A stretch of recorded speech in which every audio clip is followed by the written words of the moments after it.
said I was going to move on to just asking the panel this one final question before we get to Q&A, but Ed Foster-Simeon, I do want to touch on something that is particular to you, because you work in the nonprofit world.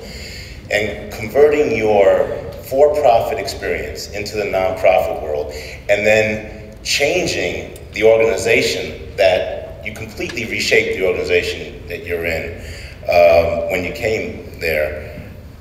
You had this entrepreneurial spirit when you came into the U.S. Soccer Foundation. How did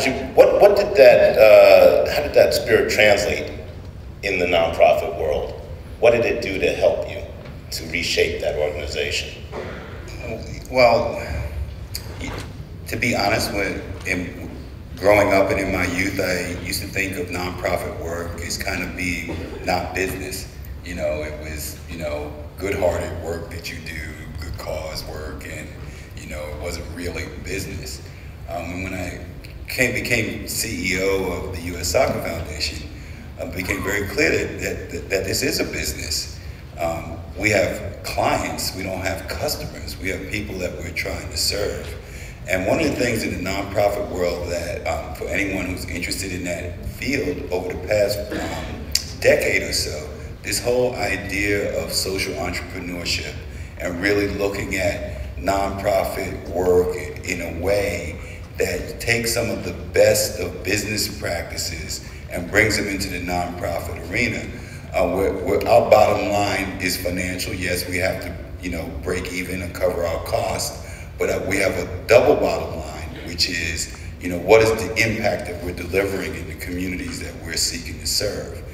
And you have to treat that bottom line, the impact bottom line, the same way you treat any business bottom line. What are the services that you're providing? What are the quality of the services that you're providing? Are they meeting the needs of the clients that you're seeking to reach? And are they effective? Do they actually deliver measurable results? So bringing that, before I came to the U.S. Soccer Foundation, it was generally a grant-making operation in which, if anybody asked us for some money and they had soccer in their name, we might give it to them. And it wasn't very much impact to measure as a result of over $40 million in investments that the foundation had made prior to that time. Today we've made about $59 million in investments, and that gap, the difference is that the programs that we're investing in right now have a very clear purpose, impact, a measurement, evaluation, and the changing dynamic in the organization is that it's motivating to staff and to funders and to others to actually be involved in work that is not in the ether of goodness and light, but is in the actual business of delivering quality services that deliver meaningful and measurable results in the lives of children growing up in underserved communities.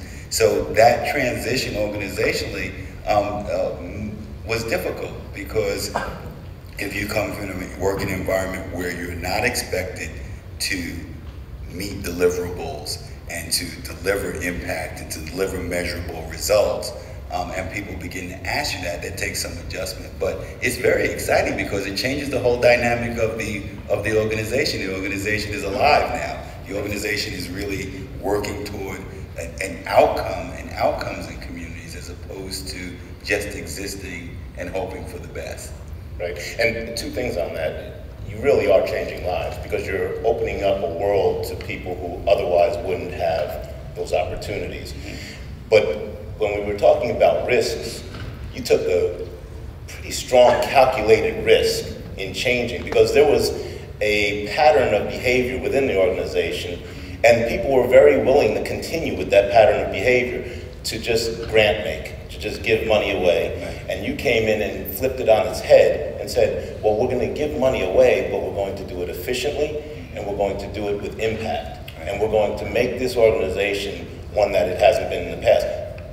Doing that is taking a calculated risk. So speaking to... Can I just say something about that, though? Because when you say that, it sounds like Ed did that.